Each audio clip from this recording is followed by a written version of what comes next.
Hello and welcome my dear student, class 7 mathematics chapter comparing quantities lecture number 1। अब इस lecture 1 में यकीनन हम लोग इसका जो बेसिक बैकग्राउंड है कंपेयरिंग क्वांटिटीज का वो देखने वाले हैं। आई एम साकिब और ग्राफ के माध्यम से आप समझ पा रहे हो कि हम यहाँ पे कंपेयर करने वाले हैं किसी एक ऑब्जेक्ट का दूसरे ऑब्जेक्ट से। जब भी हम कंपेयरिंग क्वांटिटीज की बात करते हैं तो समझ जाओ कि किसी एक ऑब्जेक्ट का दूसरे ऑब्जेक्ट से क्या होने वाला है, कंपेयर। वहीं से बना कंपेयरिंग क्वांटिटीज। लेकिन यहाँ पे ऑब्जेक्ट्स की बात नहीं होने वाली है, बात होने वाली है क्वांटिटीज की, लेकिन उस ऑब्जेक्ट के क्वांटिटीज की। जैसे यहाँ पर अगर हम एप्पल की बात करें तो एप्पल देखो यहाँ पे एक क्वांटिटी में दिया गया 3 kg, उसी तरह से ये वाला फ्रूट हमें एक क्वांटिटी में दिया गया। तो यहाँ पे केजी और जो ग्राम है ना, इसे हमें एक क्वांटिटी में, हमेशा ध्यान रखना, comparing quantities are a solved any between two quantities and further similar they solve problems same numbers and equations and quantities। नहीं समझ में आई मेरी बात शायद। जैसे केजी और ग्राम में दिया गया है ना, तो केजी को हम क्या करेंगे कि ग्राम में कन्वर्ट कर देंगे, एक साथ दोनों को ले लेंगे। और अगर कोई ग्राम में दे रखा है तो उसे केजी, यानी कि एक जैसा हम फैमिली कर कर तब उसे सॉल्व करेंगे। इसका मतलब जो हम कह रहे हैं उसके हिसाब से कंपेयरिंग क्वांटिटीज में हमें रेशियो निकालना होता है। क्या निकालना होता है? रेशियो निकाल। कुछ समझ में आ रही है मेरी बात? अरे समझ रहे हो ना, डायरेक्ट रेशियो पढ़ाना शुरू कर देता, बोलते कि सर बोले हो कंपेयरिंग क्वांटिटीज, ये रेशियो क्या आ गया? तो रेशियो इसलिए आया है कि जब हम किसी एक ऑब्जेक्ट्स का दूसरे ऑब्जेक्ट से कंपेयर करते हैं तो उसका आंसर ऑलवेज अप्रॉक्स में आता है। किस में आता है? अप्रॉक्स में आता है। तो जब अप्रॉक्स में आता है तो वहां पर हम इस्तेमाल करते हैं, बोलो ना, अरे बोल यार, किसका इस्तेमाल करते हैं? रेशियो का इस्तेमाल करते हैं। किसका इस्तेमाल करते हैं?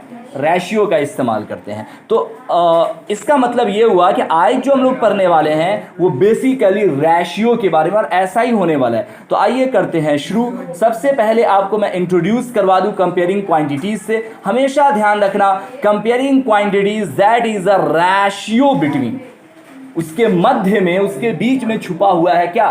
रेशियो। तो सबसे पहले आइए रेशियो के अकॉर्डिंग कुछ चीज जान जाएं। इन अ रेशियो, रेशियो में वी कंपेयर, जब भी हम दो क्वांटिटीज को कंपेयर करते हैं और वो जो दो क्वांटिटीज है सेम काइंड, एक ही तरह का होता है, वहां पर हम रेशियो का इस्तेमाल करते हैं। इसीलिए लिखा गया इन रेशियो, एक रेशियो में we compare two quantities of a same kind. एक ही तरह के दो क्वांटिटीज को कंपेयर करने के लिए we are a study between ratio. वहां हम किसका इस्तेमाल करेंगे? उसके बीच रेशियो का इस्तेमाल करेंगे। तो रेशियो का क्या यूज है, समझ में आया? जैसे मैं अगर बोलूं कि मेरे पास 2 kg एप्पल है, ठीक है, आप बोलोगे कि मेरे पास 600 ग्राम ग्रेप्स है, अंगूर है। अब इसके बीच का हम क्या करेंगे? उसको जो केजी में था उसे ग्राम में कन्वर्ट करके उसका एक रेशियो निकालेंगे। आएगा, आगे आएगा। फिलहाल इतना समझो कि ratio that mean compare two quantities of the same kind. किसी दो तरह के एक ही फैमिली के चीजों के बीच का जो क्वांटिटी को शो करने के लिए जिस हम मैथमेटिकल क्वांटिटीज का इस्तेमाल करते हैं, न्यूमेरल्स का इस्तेमाल करते हैं, वहां पर हम क्या इस्तेमाल करते हैं? रेशियो का। इतना में कोई दिक्कत? ये समझ में आ गया ना? आगे देखिए, the two number which form the ratio are called its term. जो दो नंबर की जो हम बात कर रहे हैं, जैसे एप्पल और ग्रेप्स की मैंने बात किया, उसे मैथमेटिक्स में हम टर्म बोलते हैं। क्या बोलते हैं? टर्म बोलते हैं। The two numbers which form the ratio are called its term. अब ये टर्म का क्या सेंस है? जैसे एक तो मैंने एग्जांपल वहां बता ही दिया। मैंने कहा ना कि जैसे मान रखो कि मैं कहूं कि 5 kg, या केजी के अलावा आप आवर्स में भी ले सकते हो, सेकेंड में भी ले सकते हो। उसी तरह से आप अदर क्वांटिटीज, फॉर एग्जांपल, हाँ, मीटर सेकेंड, और बताओ और किस किस चीज़ में ले सकते हैं? अलग अलग क्वांटिटी, सेंटीमीटर, मीटर में ले सकते हैं। तो मान रखो केजी की बात कर रहा था मैं, तो 5 केजी और इधर मेरे पास आ गया 500 ग्राम ग्रेप्स, और यहाँ पे हमारा एप्पल है। तो मैंने क्या कहा कि the two numbers which from the ratio are called term, ये मेरा एक पहला टर्म कहलाएगा। क्या कहलाएगा? पहला टर्म। और जो नीचे वाला है वो दूसरा टर्म। पता चला कि पहला टर्म न्यूमरेटर एंड दूसरा टर्म हमारा डिनोमिनेटर कहलाएगा। I am fine? बिल्कुल सही है ये। चलिए, the first number is called the antecedent. ये भी ध्यान रखिएगा, एंटीसीडेंट क्या होता है, शायद आज से पहले आप लोगों ने ये नहीं सुना होगा। एंटीसीडेंट क्या होता है? मैंने अभी क्या बताया कि any mathematical operation with a ratio two include to terms, first term is a numerator and second term is a denominator. Further, as a same path, numerator as called antecedent and denominator as called consequent. आई बात समझ में? ये जो numerator हमारा है ना, actually में जो पहला टर्म है वही हमारा कहलाएगा क्या, ये जो है ये कहलाएगा हमारा एंटीसीडेंट। और ये जो डिनोमिनेटर जो नीचे वाला था इसे हम कहेंगे कॉन्सिक्वेंट। कुछ समझ में आ रही है बात? कितना आसान, दो टर्म समझ में आ गया। अब आपको जब भी क्वेश्चन आएगा एंटीसीडेंट और कॉन्सिक्वेंट से, तो क्या कंफ्यूजन होगा इसमें? इसीलिए कहता हूं कि मैथ में भी लैंग्वेज होता है, बेवकूफ़ी वाला पढ़ाई नहीं पढ़ना है। लैंग्वेज थोड़ा बहुत पढ़ो कम से कम, ताकि आगे कोई दिक्कत नहीं हो। जैसे आप लोग ये रैशनल नंबर को आपने बना लिया एक ही लेक्चर में, देखिए यहाँ पे लिख भी दिया गया है, numerator as called antecedent, denominator as called consequent। समझ में आ रहा है ना? पूरा पूरा समझ में आ रहा है? आगे देखिए, एक और लैंग्वेज हम लोग देख लेते हैं, उसके बाद सीधा सीधा हम आ जाएंगे क्वेश्चन पर, क्योंकि आपका उसी तरफ जा ही रहे हम लोग। A ratio is, please don't any voice, a ratio is said, a ratio is said to be in its lowest term. अब ये क्या आ रहा है भाई साहब, लोवेस्ट टर्म हाईएस्ट टर्म, ये किधर है? ए रेशियो इज सेड, जब किसी हम रेशियो को कहते हैं to be in its lowest term, lowest term में when the two terms of the ratio are prime each other, तो इसका मतलब ये हुआ कि उसका जो रेशियो आएगा वो प्राइम नंबर में आएगा। प्राइम नंबर किसे कहते हैं? Prime number is a not a even number, है ना, not is a divide of the two.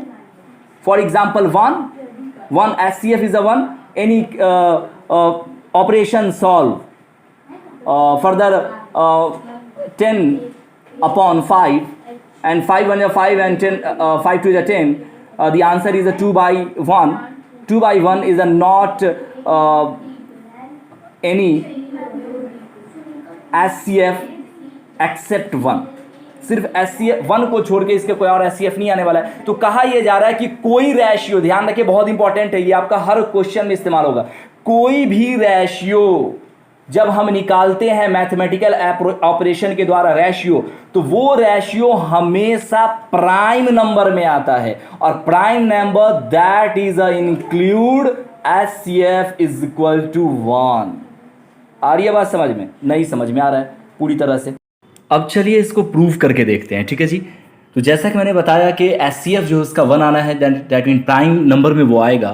तो फॉर एग्जांपल यहाँ देखिए क्या लिखा गया है एग्जांपल में कि what is the ratio of 5 metre and 500 metre. कुछ तो गड़बड़ लग रहा है, इसको हम यहाँ कर देते हैं 5 किलोमीटर, 5 किलोमीटर, तो ये हमारा हो जाएगा 5 मीटर। दोनों मीटर में थोड़ी होगा क्वांटिटीज, 1 किलोमीटर में होगा तो 1 मीटर में होगा। तो इसको क्या कहा गया, लोवेस्ट टर्म में लाने के लिए हमें टर्म्स ऑफ द रेशियो और प्राइम ईच ऑफ द, वो कहने का क्या मतलब है? जैसे देखिए, तो हम लोग जानते हैं कि चूंकि 1 kilometre is equal to 1000 metre, you know, इसलिए 5 kilometre is equal to 5000 metre. यही ना कहा गया था ऊपर में कि उसको एक जैसे फैमिली के साथ, यानी कि दो नंबर के बीच का जो कंपेयरिंग है वो एक जैसे के साथ हम कर रहे हैं, सेम क्वांटिटीज़ के साथ करते हैं। तो अब दोनों मीटर में आ गया, ये भी मीटर में आ गया, ये भी मीटर में आ गया। तो फाइनली करेंगे क्या कि एक तो आपको 500 एक तरफ है ही है, तो और यहाँ हमारा 5 किलोमीटर को मैंने मीटर में कर लिया, यानी कि 5000 अपॉन 500, यहाँ से ये दोनों क्वांटिटीज मिल जाएगी और मीटर, इधर का मीटर इधर का मीटर। ध्यान रहे कि जब भी हम रैशियो में नंबर निकालते हैं, बाकी जितने भी तरह का आपने निकाला होगा उसमें आपका जो क्वांटिटीज़ है वो रहता ही था, मीटर, किलोमीटर, सेंटीमीटर में, है ना। बट रैशियो में जो क्वांटिटीज़ है ये मीटर से मीटर आपकी कट हो जाएगी और 2 0 से 2 0 कट जाएगा। फाइनली 5 1 जा 5 एंड 5 10 जा 50।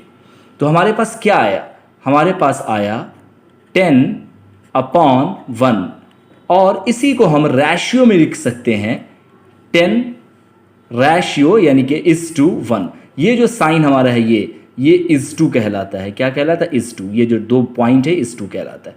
तो फाइनली हमारे पास ये आ गया। और मैंने क्या कहा था कि HCF 1 आएगा। तुम ही बताओ 10 और 1 का ये प्राइम नंबर में आया कि नहीं आया, यानी कि फ्रैक्शन का प्राइम नंबर, और 10 और 1 का HCF हमारा 1 ही आने वाला है, क्योंकि कहने का मतलब कि 10 और 1 दोनों का जो मल्टीपल है वो सिर्फ 1 ही हो सकता है, कोई दूसरा नहीं हो सकता है। और ये ज़रूरी है किसी भी रैशियो आंसर के लिए कि जब भी आप रैशियो निकालोगे तो उसका HCF जो है वो लोवेस्ट टर्म में 1 आनी चाहिए। उसी तरह से फर्दर और आइए और भी अलग अलग टर्म्स में अदर एग्जाम्पल्स को देख लेते हैं। हमारा कि what is the ratio of 30 centimetre to 2 metre. कुछ समझ में आ रही है बात? तो हमें करना क्या होगा, लिखना होगा कि चूंकि 1 मीटर बराबर 100 सेंटीमीटर, इसलिए 2 मीटर बराबर 200 सेंटीमीटर हो जाएगा कि नहीं हो जाएगा? 1 मीटर में 100 है तो 2 मीटर में 200 ना होगा, क्या की बात है। देन हमें निकालना है ratio of 30 centimetre to 200 centimetre, यानी 30:200, यही निकालना है ना। तो हमने क्या पढ़ा था किसमें, रैशनल नंबर वाले चैप्टर में, कि हमें इक्विवेलेंट फ्रैक्शन में कन्वर्ट करना होता है। इक्विवेलेंट फ्रैक्शन का मतलब ये होता है कि हमें कोई नंबर, दोनों नंबर को, न्यूमरेटर और डिनोमिनेटर को सेम नंबर से क्या करना होगा, अरे बोल दे यार, सेम नंबर से क्या करना होगा, मतलब सेम नंबर से उसे हमें सॉल्व करना होगा, उसकी क्वांटिटीज को हमें। तो 3 है तो 3 को मैंने 10 से कर दिया। आप कहोगे सर 10 से क्यों किए?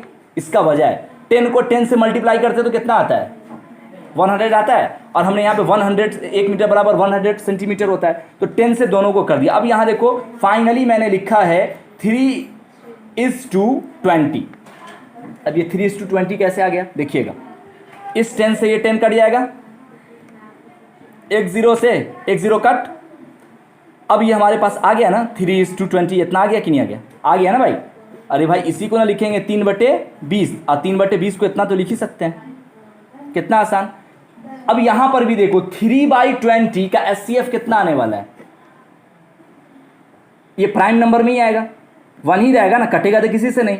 इसका जो मल्टीपल क्वोशिएंट है वो मल्टीपल क्वोशिएंट कितना आएगा, 1 ही आएगा, तो 1 ही आएगा ना, कटेगा कुछ ज़्यादा, काट के देखो हम लोग तो। हाँ तो बोलना अच्छे से, आगे देख। तो मैं वही तो प्रूव कर रहा हूं उसी स्टेटमेंट को कि ratio the answer will be prime number will be the answer HCF 1, यही ना बोल रहे हैं उस वक्त से। और ये मैं हर अलग अलग क्वेश्चन में आपको सॉल्व करके दिखा रहा हूं कि सब में ये वैरी कैसे कर जाता है। और ये तमाम चीज़ आपकी किताबों में दिया गया है बनाने के लिए। आपको कहेगा कि केजी को ग्राम में करने के लिए, आवर को सेकंड में करने के लिए, सेंटीमीटर को मीटर में करने के लिए। तो ये सेंटीमीटर को मीटर में कन्वर्ट करना तो आपने बचपन में भी सीखा है, लेकिन यहाँ पे रेशियो निकालना है उसका, ये बस ये फर्क है।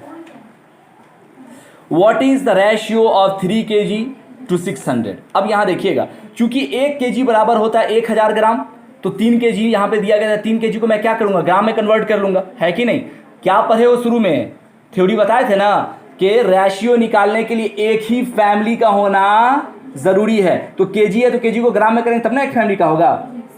तो समझ में आ रही है कि नहीं बात आ रही है? हाँ, तो 1 kg बराबर 1000 ग्राम, चूंकि 3 kg हो जाएगा अब 3000 ग्राम।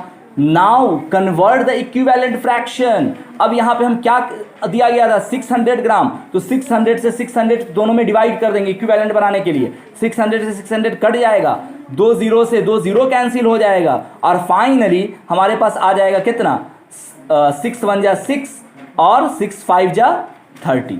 तो कितना आ जाएगा 5/1 और 5/1 को हम कितना लिख सकते हैं 5/1 लिख सकते हैं। अब देखो मैं एक और आसान तरीका बताता हूं।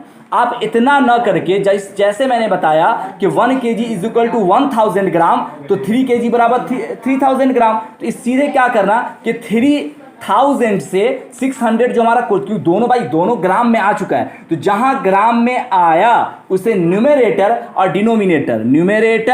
डिनोमिनेटर में लिख के उसको सॉल्व कर दो। जब इसको सॉल्व करोगे, अरे जल्दी ऊपर जाओ यार, जा कहने का हाँ 0 से 2 0 कट। अब यहां देखिए 6 1 जा 6, 6 5 जा 30, 5:1 आ गया। तो ये और आसान तरीका हो गया, यानी यहां पर आपको कन्वर्ट करने की जरूरत नहीं पड़ेगी इक्विवेलेंट फ्रैक्शन में। ठीक है जी। अब आइए हम और आगे बढ़ते हैं। अब कभी कभी क्या होता है कि आपको रुपया और पैसा में दे देता है रेशियो निकालने के लिए, तो क्या करोगे सारे तरीके से बता दे रहा हूं। देखिए चूंकि 1 रुपया बराबर 100 पैसा होता है, तो यहां पे 75 कह रहा है, तो 75 को 100 पैसा और 200 पैसा, ये फाइनली हमारे पास आ जाएगा। 75 को ऊपर लिख दो न्यूमरेटर में, और जिसका यानी जिसको आप कन्वर्ट किए हो, और 200 तो ऑलरेडी पहली से है, दोनों को हम कट कर देंगे। अब आ जाएगा फाइनली हमारे पास 70:2। कितना आसानी में निकल गया, कैलकुलेशन कितना आसान कर दिया मैंने आपका लास्ट तक। तो इस तरह से आपका तमाम जितने क्वेश्चंस हैं, एक्सरसाइज जो आपका इसका पहला एक्सरसाइज होगा उसको बनाकर घर से लाइएगा। आज के लिए इतना ही। आज के क्लास में किसी भी तरह कोई अगर प्रॉब्लम तो जल्दी से बोल दो, बना के लाओगे अपने अपने बुक से। और किसी भी तरह कोई प्रॉब्लम रहा तो अपने बुक का क्वेश्चन इंशाल्लाह कल सॉल्व करके आप लोग को दिया जाएगा। Thank you.